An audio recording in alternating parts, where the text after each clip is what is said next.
உலகெங்கும் நிறைந்திருக்கும் தமிழர்கள் அனைவருக்கும் எமது மனமார்ந்த வணக்கம். நான் உங்கள் ஜோதிடர் அந்தியூர் சுதாகர், பாரம்பரிய முறை ஜோதிட ஆராய்ச்சியாளர். இன்று நாம் காணப்போகும் தலைப்பு ஆடி மாதம். இந்த குரோதி வருடத்தில் வரக்கூடிய ஆடி மாதத்தில் கிடைக்கக்கூடிய அற்புதமான மேன்மைகள் மகர ராசி அன்பர்களுக்கு எந்த அளவுக்கு சிறப்பு பலன்களை கொடுக்குன்றதை இந்த காணொலியில் தெளிவாக விவரமாக நம்ம பார்க்கலாம். நம்ம சேனலை சப்ஸ்கிரைப் பண்ணாதவங்க பண்ணிக்கோங்க, பெல் பட்டனை கிளிக் பண்ணி ஆல் ஆப்ஷனை கொடுத்துக்குங்க. அடுத்தடுத்த காணொலிகள் உங்களுக்கு உடனடியாக வந்து அடையும்.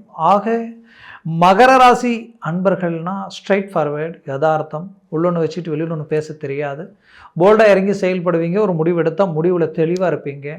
பேசக்கூடிய பேச்சு சரியாக இருந்தாலும் சரி, தப்பாக இருந்தாலும் சரி, தானே நம்பி ஒருத்தர் வந்துட்டால் அவங்களுக்காக எந்த அளவுக்கு ரிஸ்க் எடுப்பீங்க உங்கள் வாழ்க்கையில்.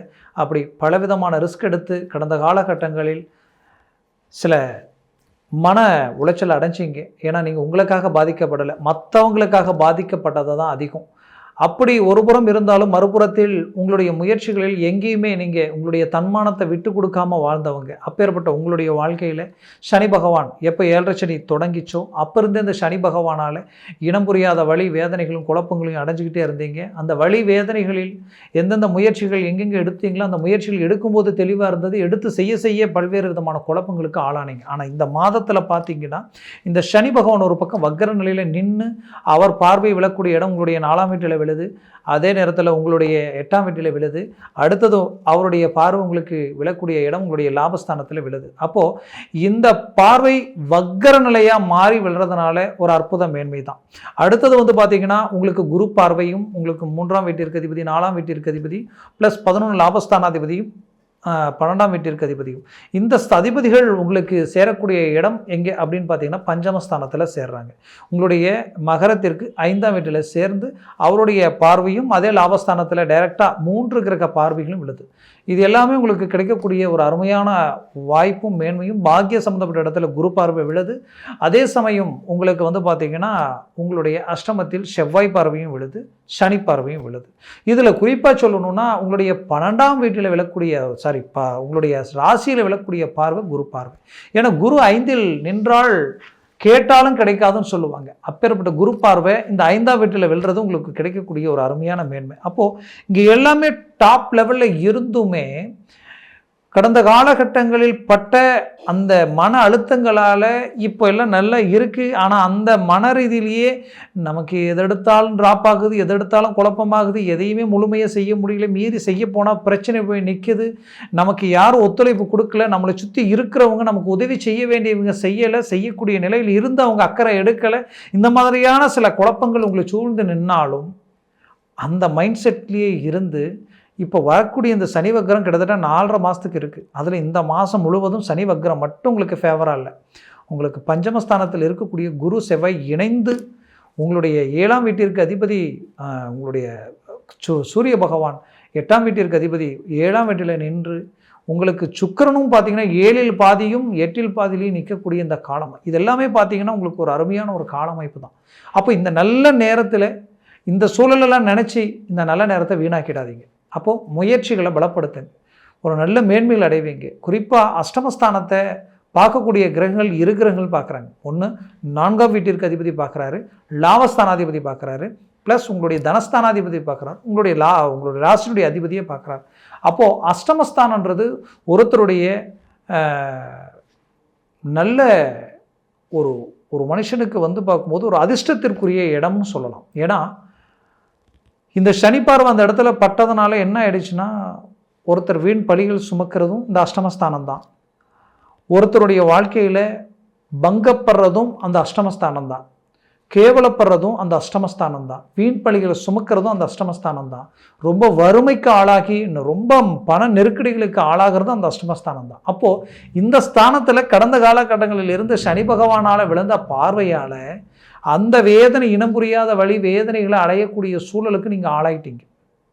அந்த சூழல் இப்போ அந்த வக்ர நிலையிலிருந்து சனியும் ப்ளஸ் நான் சொன்ன இந்த செவ்வாய் லாபஸ்தானாதிபதியும் 4ஆம் வீட்டிற்கு அதிபதியும் தனஸ்தானாதிபதியும் உங்களுடைய ராசியுடைய அதிபதியும் வக்ர நிலை அடைஞ்சு இப்போ பார்க்கும் பொழுது திடீர் அதிர்ஷ்டங்கள், திடீர் யோகங்கள், திடீர் மாற்றங்கள், வராத பணம் உங்களுக்கு வந்து சேரும். முயற்சிகள் எடுத்துக்கிட்டு இருப்பீங்க, எப்போவோ எடுத்திருப்பீங்க, ஆனால் இப்போ சடனாக பார்த்து அது ஒர்க் அவுட் ஆகும். சில ப்ராஜெக்ட் நீங்கள் நினச்சே பார்த்துருக்க மாட்டீங்க, இதெல்லாம் கிடைக்க மாட்டோம், ஆனால் கிடைக்கும்.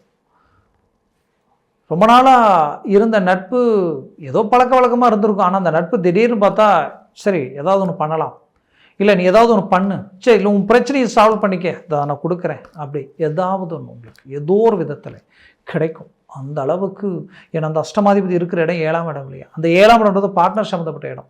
உங்களுடைய லைஃப் பார்ட்னரும் சரி, உங்களுடைய தொழில் பார்ட்னரும் சரி, கூட்டாளிகள் நட்பு ரீதியிலையும் சரி, எல்லாமே அதை சார்ந்த வீடு.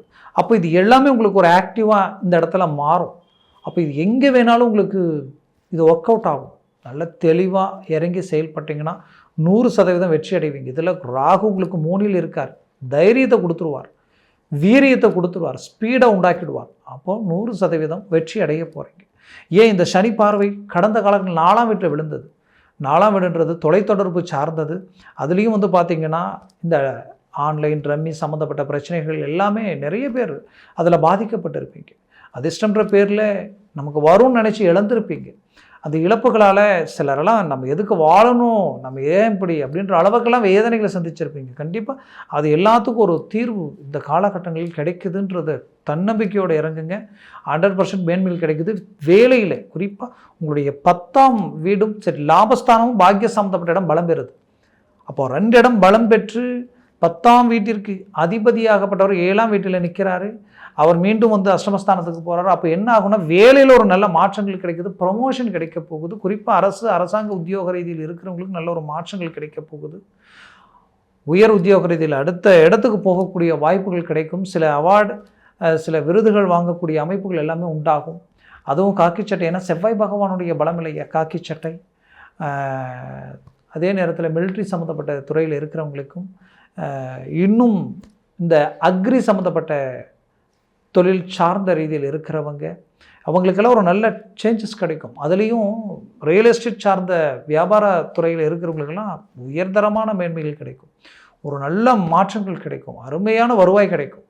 இதுலேயும் குறிப்பாக அரசியல் ரீதியில் இருக்கிறவங்களுக்கு உயர்தரமான மேன்மைகள், குறிப்பாக அரசியலில் ஒரு நல்ல ஒரு நட்புகள் கிடைச்சி அதனால் பெரிய வளர்ச்சி அடையக்கூடிய ஒரு காலமாக இருக்கும். இதில் குறிப்பாக சொல்லணுன்னா உங்களுக்கு சுக்கிர பகவானுடைய மேன்மைகள் இருக்கிறதுனால 100% கலைத்துறையில் சினிஃபீல்டில் ஒரு நல்ல மாற்றமும் மாறுதல்களும் கிடைக்கும். சாதாரண இடத்துல இருப்பீங்க, திடீர் டர்னிங்கில் டாப் பொசிஷனுக்கு போயிடுவீங்க. உங்களுடைய வளர்ச்சியை கண்டு மற்றவங்க வியப்படைகிற அளவுக்கு இருக்கும். அந்த அளவுக்கு ஒரு அருமையான மேன்மைகளை உண்டாக்கிடுவீங்க. பெரிய பெரிய ஆளுங்கள்லாம் உங்களுக்கு கை கொடுத்து உங்களை உற்சாகம் படுற அளவுக்கு இன்னும் மேன்மைகளை அடைவீங்க. வாழ்க்கையில் இது உங்களுக்கு ஒரு டேர்னிங் பாயிண்ட்டாக இருக்கக்கூடிய ஒரு காலமாக இது இருக்கும். அதுலேயும் நீங்கள் பெற்ற பிள்ளைகள் அவங்களுக்குரிய ஒரு நல்ல விஷயங்களை முயற்சி எடுத்து முடிச்சு கொடுப்பீங்க. திருமண விஷயங்களை சக்ஸஸ்ஃபுல் ஆக்கிடுவீங்க அவங்களுக்கும் சரி. அதே போல் இந்த மகர ராசியில் திருமண தடைகளோடு இருக்கிறவங்களுக்கும் சரி, இன்னும் தான் பெற்ற பிள்ளைகளுக்கு வேலை சார்ந்த வாய்ப்புகளும் உண்டாக்கி கொடுத்துருவீங்க. வெளிநாடு முயற்சிகள் சக்ஸஸ் கொடுக்கக்கூடிய காலமாக இது இருக்கும். ஆல்ரெடி வெளிநாட்டில் இருக்கிறவங்க தனது முயற்சி எல்லாமே ஏதோ ஒரு விதத்தில் ட்ராப் ஆகிடுச்சு, நல்லா வந்தேன், இப்பேற்பட்ட நிலையை நான் சந்திக்கலை, இதிலிருந்து மீண்டு வர முடியுமான்ற குழப்பத்தில் இருக்கிற கண்டிப்பாக மீண்டு வெளியில் வந்துடுவீங்க. அழகாக வரப்போகிறீங்க. அதற்குரிய ஒரு காலம், அதற்குண்டான ஒரு ஆரம்ப காலமாக இது இருக்கும். அது மட்டும் இல்லை, குறிப்பாக சொல்லணுன்னா ஆரோக்கிய ரீதியில் பிரச்சனைகளை சந்திச்சிருப்பீங்க. அந்த பிரச்சனைகள் வந்து உங்களுடைய தோல் சருமத்தில் இருந்து நரம்பு வரைக்குமே அது பாதிச்சிருக்கும். இதனுடைய விளைவுகள் நல்லா நடந்துட்டு இருந்தவங்க அப்படியே படுத்த படுக்கையாக இருந்தவங்களாம் இருக்காங்க. எழுந்திரிச்சு இன்னுமே நல்லா நடக்க முடியல, என்னால் அந்த கை தூக்க முடியல, இந்த கால் எடுத்து முன்னாடி வைக்க முடியலன்ற அளவுக்கெல்லாமே சில பிரச்சனைகள் இருந்திருக்கும்.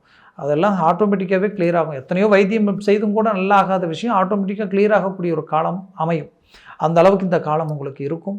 மேற்கொண்டு உங்களுடைய பிள்ளைகள் உங்களுடைய பேச்சை மீறி ஒரு முடிவுகள் எடுத்திருந்தால், அந்த முடிவுகளை சரி பண்ண முடியலேன்னு வருத்தத்தில் இருந்தால் அதை சரி செய்து ஒரு நல்ல மேன்மைகள் அளிக்கக்கூடிய ஒரு காலமாக இது இருக்கும்.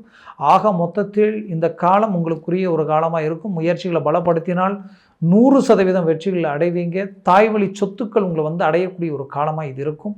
ஏன்னா 4ஆம் வீட்டிற்கு அதிபதி செவ்வாய் இல்லையா. அதே நேரத்தில் தாய் ஆரோக்கிய விஷயத்தில் ரொம்ப கேர்ஃபுல்லாக இருங்க. கொஞ்சம் எச்சரிக்கையுடன் பார்த்துக்குங்க, அது ரொம்ப முக்கியம். நீங்கள் வண்டி வாகனத்தில் போகும்போது வரும்போது ரொம்ப கேர்ஃபுல்லாக இருக்கணும். அதே நேரத்தில் வந்து உங்களது வாழ்க்கையில் தந்தை வழி உறவு முறையில் மட்டும் இந்த நேரத்தில் கொஞ்சம் எச்சரிக்கையாக இருங்க. ஏன்னா தேவையில்லாத நெகட்டிவ் பிரச்சனைகள் உண்டாக வாய்ப்பு இருக்குது. சொத்து சம்மந்தப்பட்ட ரீதியில் சில குளறுபடிகள் வர வாய்ப்புகள் இருக்குது. கொஞ்சம் நிதானமாக நின்று தெளிவாக நீங்கள் உண்மையாக பேசுகிறீங்களோ இல்லையோ நடிக்கிறீங்களோ தெரியாது. அந்த இடத்துல உங்களுக்கு இந்த நேரத்தில் என்ன தேவைன்னா அமைதி. உங்களுடைய பேச்சாலையும் உங்களுடைய ஸ்மூத்தாக அதை ஹேண்டில் பண்ணிங்கன்னா அழகாக ரிலீஃபை வெளியில் வந்துடலாம். அதனால் ஒரு நல்ல மேன்மைகள் கிடைக்கும். ஆக மொத்தத்தில் இந்த காலம் உங்களுக்குரிய பொற்காலமாக இருக்கும். ஆக மகர ராசி அன்பர்களே, முயற்சிகளை பலப்படுத்துங்க. 100% வெற்றிகளை அடைய போகிறீங்க. அதே நேரத்தில் உங்களுடைய ஜனன ஜாதகத்தில் திசாபுத்திகளும் சர்வாஷ்ட வர்க்க பரல்கள் எந்த அளவுக்கு உங்களுக்கு வலிமையாக இருக்குன்னு பாருங்கள். பார்த்து இந்த ஒரு முடிவு எடுங்க. அது உங்களுக்கு சிறந்த மேன்மைகள் அளிக்கும். அதனால் உங்கள் ஜனன ஜாதகத்தை பாருங்கள். பார்க்கணும்னு நினச்சிங்கன்னா கீழே இருக்கக்கூடிய காண்டாக்ட் நம்பருக்கு கால் பண்ணி முன்பதிவு செய்து வாட்ஸ்அப் மூலமாக உங்கள் ஜாதகத்தை அனுப்பி தெளிவாக விவரமாக கேட்டு தெரிஞ்சு அதை சார்ந்த முடிவுகளும் முயற்சிகள் எடுங்க. அது உங்களுடைய வாழ்க்கையில் மாபெரும் யோகத்தை உண்டாக்கிடும். ஆக மகர ராசி அன்பர்களின் வாழ்க்கை வளமாக அமைந்திட எமது மனமார்ந்த வாழ்த்துக்கள். நன்றி, வணக்கம். மீண்டும் சந்திக்கலாம்.